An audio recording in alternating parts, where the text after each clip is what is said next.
दुख भरे दिन बीते रे भैया, अब सुख आयो रे, रंग जीवन में नया लायो रे। क्या वाकई राहुल गांधी के लिए अब सुख के दिन आने वाले हैं?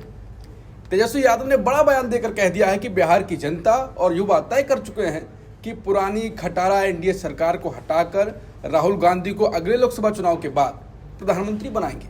अब बड़ा सवाल यह है, क्या तेजस्वी का ये बयान राहुल गांधी की स्वीकार्यता को इंडिया गठबंधन में और जनता के बीच मजबूत करता है, या फिर यह सिर्फ एक राजनीतिक दांव है जो आने वाले लोकसभा चुनाव तक टिक नहीं पाएगा? दरअसल राहुल गांधी इस समय लगातार यात्रा कर रहे हैं, आक्रामक दिखते हैं, सड़कों पर जनता के बीच दिखते हैं और मुद्दे पर सरकार को घेरते भी हैं। 2024 के चुनावों ने साफ कर दिया था कि राहुल के साथ पिछड़ा और दलित समुदाय भी या जनता मतदाता भी जुड़ना चाहते हैं। यही कारण रहा कि बीजेपी को पूर्ण बहुमत नहीं मिला। पहले तो इंडिया गठबंधन में राहुल को पीएम चेहरे के रूप में लेकर असहमति थी, लेकिन अब तेजस्वी यादव का ये बयान ने लगभग तस्वीर तो या बदलने की तरफ संकेत दे दिए हैं। शिवसेना यूबीटी के संजय राउत पहले ही कह चुके हैं कि उन्हें राहुल की उम्मीदवारी पर कोई आपत्ति नहीं, लेकिन तेजस्वी ने तो साफ कहा है कि 2029 में ही राहुल प्रधानमंत्री बनेंगे।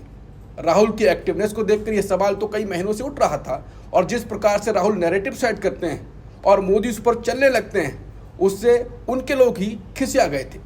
और राहुल गांधी ये तो साफ है कि नैरेटिव सेट कर रहे हैं और मोदी सरकार को हर मुद्दे पर घेर भी रहे हैं, और मोदी सरकार बैकफुट पर चली जाती है तो क्या ये संकेत है कि राहुल अब आगे कुछ बड़ा करने वाले हैं?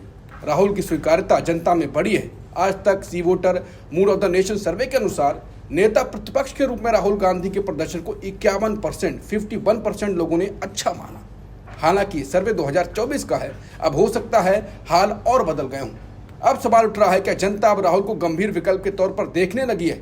इसी विषय पर करेंगे चर्चा और जानेंगे क्या हैं इसके मायने। नमस्कार, मैं हूं अंकुर और आप देख रहे हैं सत्येंद्र का खास शो बेबाक मुकेश। मुकेश जी बताएंगे कि तेजस्वी का बयान, राहुल के बदलते समीकरण क्या कहते हैं। सर, आपको क्या लगता है उनके बयान के बाद? देखिए, जैसा आपने कहा कि क्या जनता में उनकी स्वीकार्यता बढ़ रही है। जनता में स्वीकार्यता बढ़ती है तभी राजनीतिक दलों का मूड मिजाज बदलता है, उनके बयान बदलने लगते हैं। आज से साल 2 साल 3 साल पहले ये बातें नहीं कर रहे थे, जो सहयोगी दलों के नेता भी नहीं कर रहे थे। लेकिन मुझे याद है कि स्टालिन सबसे पहले इस मामले में खुलकर आए थे और उन्होंने पिछले चुनाव में भी कहा था कि राहुल गांधी दावेदार हैं, प्रधानमंत्री पद के दावेदार हैं। लेकिन इस पूरे जो तेजस्वी यादव का बयान है उसको कई संदर्भों में देखा जाना चाहिए। एक तो बिहार में चुनाव है, विधानसभा के चुनाव हैं, और इस विधानसभा चुनाव में तेजस्वी यादव लीड कर रहे हैं और उनको पूरा सपोर्ट राहुल गांधी की तरफ से मिल रहा है। वो मतलब उन्होंने महागठबंधन के नेता के तौर पर तेजस्वी यादव को ही प्रोजेक्ट किया है, उसमें कहीं इफ्स एंड बट्स नहीं रखे हैं। तो एक तो ये मैसेज जाता है। दूसरा, बिहार के लोगों को ये मैसेज भी दिया जा रहा है कि अगले प्रधानमंत्री राहुल गांधी हैं, तो सरकार किसकी बनाना है ये सोच लो। तो ये गणित स्थानीय राजनीति और विधानसभा चुनाव के मद्देनजर भी दिया गया है। और हम सब जान रहे हैं कि अभी जो वोट अधिकार यात्रा चल रही वो एक चुनावी यात्रा भी है, चुनावी रैली भी है। तो ये एक बड़ा संदर्भ है। दूसरी बात ये कि राहुल गांधी और गांधी परिवार के संबंध लालू परिवार और आरजेडी के साथ हमेशा से बहुत शानदार रहे हैं। उनके बीच में कभी कोई बड़ा विवाद पैदा नहीं हुआ है, बल्कि मैं कहूँगा कि आरजेडी ही एक ऐसी पार्टी है जो लगातार कांग्रेस के साथ बनी रही है, कांग्रेस के साथ हर समस्या संकट के समय खड़ी रही है। चाहे जेल में डाल दिया तब भी विचारधारा बदली नहीं। बिल्कुल ठीक है ना। और विचारधारा के स्तर पर भी, और जो आपस में एक समझदारी है सोनिया गांधी और लालू यादव के बीच में, वो भी आप देख ही रहे हैं। ये अगली जनरेशन में भी शिफ्ट हो गया है। ये भी देखने की बात है कि राहुल गांधी और तेजस्वी यादव, उनके बीच भी वो तालमेल बन गया है। आपको याद होगा कि राहुल गांधी उनके घर पर जाकर खाना वाना भी पका चुके हैं। बिल्कुल ठीक है। तो ये बताता है क्या पकाया था, उस पर विवाद हुआ था, बीजेपी ने उठाया था। बिल्कुल। तो निकटता की बात है ये, और दोनों एक दूसरे को सपोर्ट कर रहे हैं। बिल्कुल, उसका एक मतलब तो ये है। तीसरा जो मुझे लगता है कि ज़्यादा महत्वपूर्ण है राष्ट्रीय संदर्भों में, वो ये है कि इंडिया के अंदर अब राहुल गांधी के मामले में कोई विवाद नहीं खड़े होने जा रहा है। सबको पता चल गया है कि अगर राष्ट्रीय स्तर पर विपक्ष का कोई नेता खड़ा है तो वो राहुल गांधी है। तो राहुल गांधी को एक्सेप्ट करने में और प्रोजेक्ट करने में, दोनों में अब ज़्यादा दलों को दिक्कत नहीं होगी। दिक्कत होगी ममता बनर्जी को दिक्कत अभी होगी विधानसभा चुनाव के दौरान, क्योंकि वो नहीं चाहेंगी कि कांग्रेस वहाँ पर खड़ी हो और राहुल गांधी जाहिर है कि प्रचार करेंगे। हालांकि चर्चाएं तो ये भी हो रही कि इस बार हो सकता है कि कांग्रेस और तृणमूल कांग्रेस मिलकर चुनाव लड़ें, लेफ्ट पार्टीज को अलग कर दें। अगर वैसा होता है तो राहुल गांधी को भी वो तेजस्वी यादव की तरह चुनाव के दौरान भावी प्रधानमंत्री घोषित कर सकती हैं, ये भी हो सकता है। तो सारा खेल इन समीकरणों पर भी टिका हुआ है। लेकिन इंडिया गठबंधन के अंदर मोर और लेस अब कोई चुनौती राहुल गांधी के लिए नहीं रह गई। एक्सेप्टेंस पूरा हो गया है, सभी दल स्वीकार कर रहे हैं।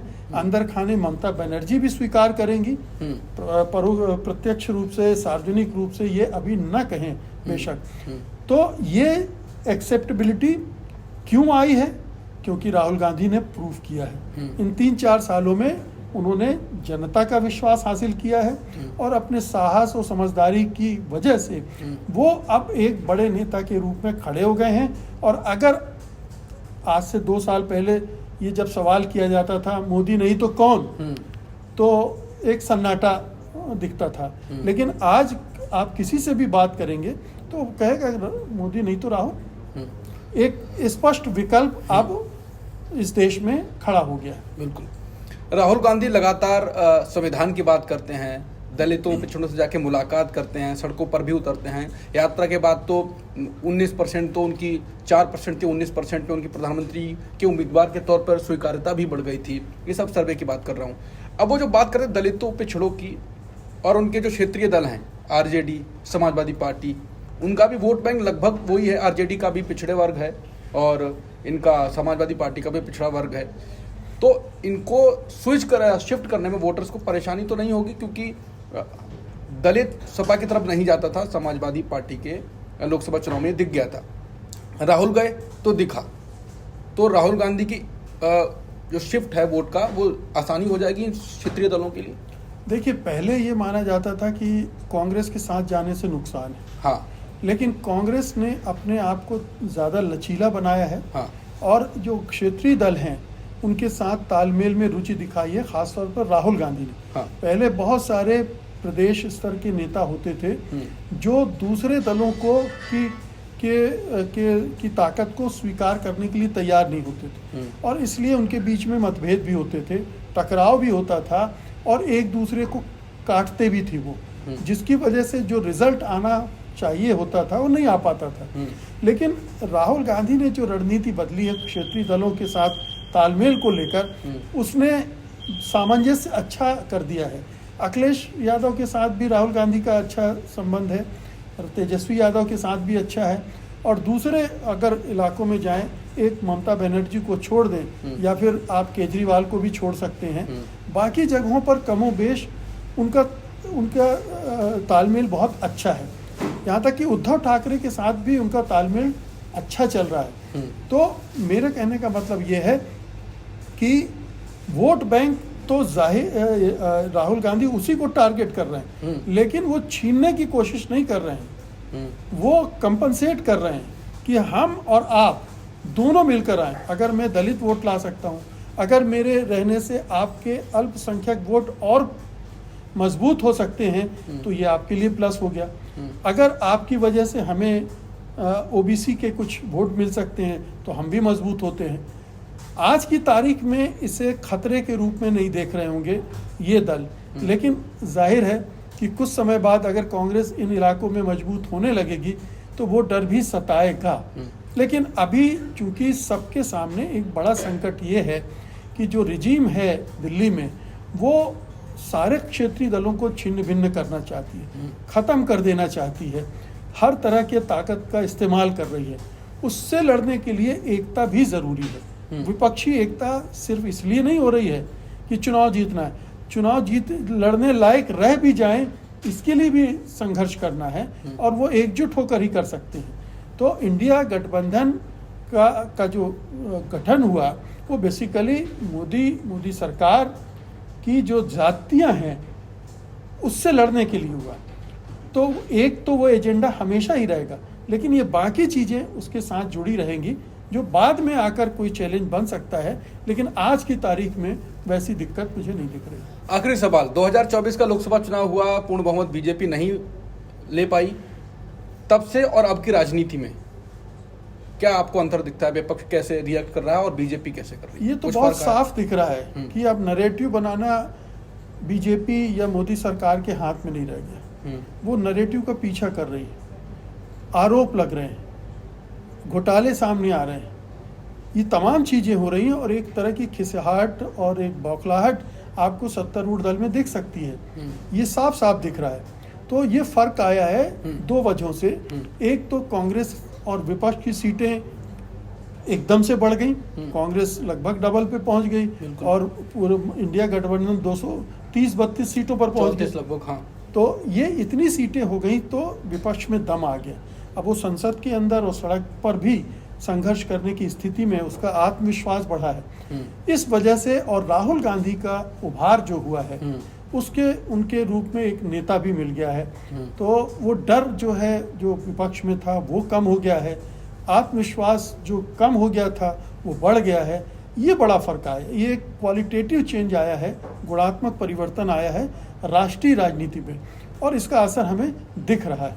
बिल्कुल, राजनीति तो बदल रही है। राहुल की आक्रामकता और सक्रियता वो बता रही है कि और बाकी विपक्षी दल भी जैसे राहुल के साथ लगा कंधे से कंधा मिला के चल रहे हैं, तो इससे साफ होता है कि राजनीति तो बदल रही है। 2024 का लोकसभा चुनाव और अब 2025 है। तेजस्वी का बयान, लेकिन बात यही है कि तेजस्वी का बयान अभी तो आया है, बिहार के विधानसभा चुनाव है, लेकिन क्या ये लोकसभा चुनाव 2029 तक टिके रहेंगे इंडिया गठबंधन के दल राहुल गांधी के साथ? क्या ऐसे ही बयान देंगे? क्योंकि राजनीति में एक दिन में ही पूरा पाला पलट भी सकता है। जो भी होगा हम आपके सामने लाते रहेंगे, बयानबाजी होगी, एक्शन होगा, जैसा भी यात्रा राहुल की चली रही है, जो भी होगा हम आपके सामने लाते रहेंगे। तब तक आप देखते रहिए सत्य हिंदी, जो राजनीतिक और बाकी खबरें भी आपके सामने लाते रहते हैं हम लोग। और अगर अभी तक आपने हमें सब्सक्राइब नहीं किया है तो हर वीडियो में कहता रहता हूँ सब्सक्राइब कर लीजिए, इस बार मैं नहीं कहूँगा। नमस्कार।